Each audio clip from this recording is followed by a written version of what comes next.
This video will walk you through some of the ways that Maintenance Assistant can be configured to pay special attention to mission-critical assets.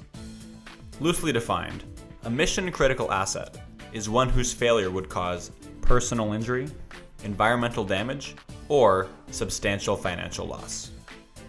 For instance, the engines in an airplane are mission-critical and should be paid special attention. Another example would be equipment that fills the bottleneck stage of a manufacturing process.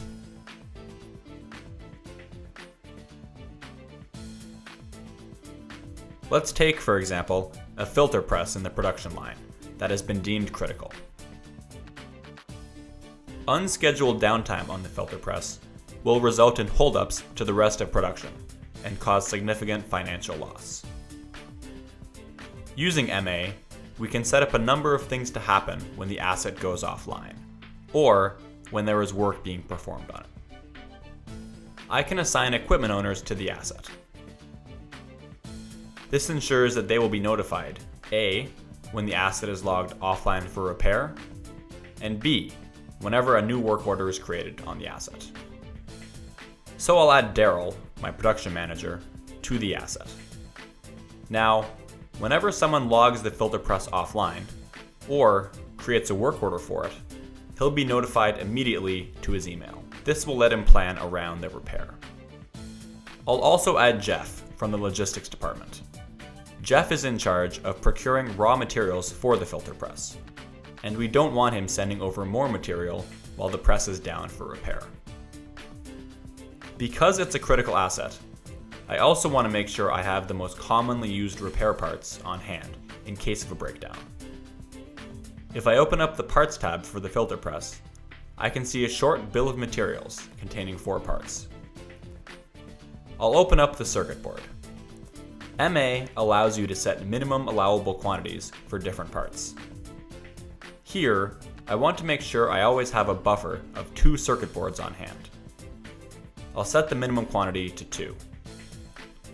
When I click on the Personnel tab, you'll notice the Logistics department is already assigned. By default, this group is assigned to every part.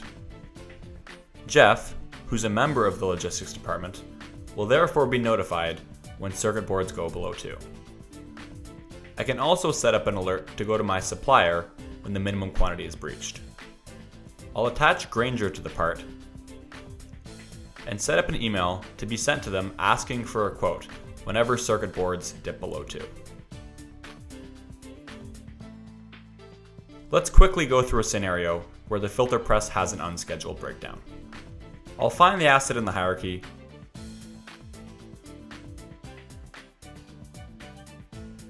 and log it offline. For status, I'll select Under Repair. This will trigger a notification to be sent to both Daryl and Jeff. Next, I'll create a work order to track the repair. Again, both Daryl and Jeff will be notified. I'll set the priority to highest and set a due date of later today. During the repair, I might need to consume a part. Because we've been monitoring stock levels closely for this asset's bill of materials, there shouldn't be any wait to get the part we need. Finally, I'll check on what preventive maintenance the filter pump has coming up. It's a good idea to take advantage of the unplanned downtime to squeeze in more maintenance. This way, we can avoid having to take the asset offline again in a few days. I can see from the log tab that a monthly PM is coming up in a few days, so I'll trigger the PM to be done now.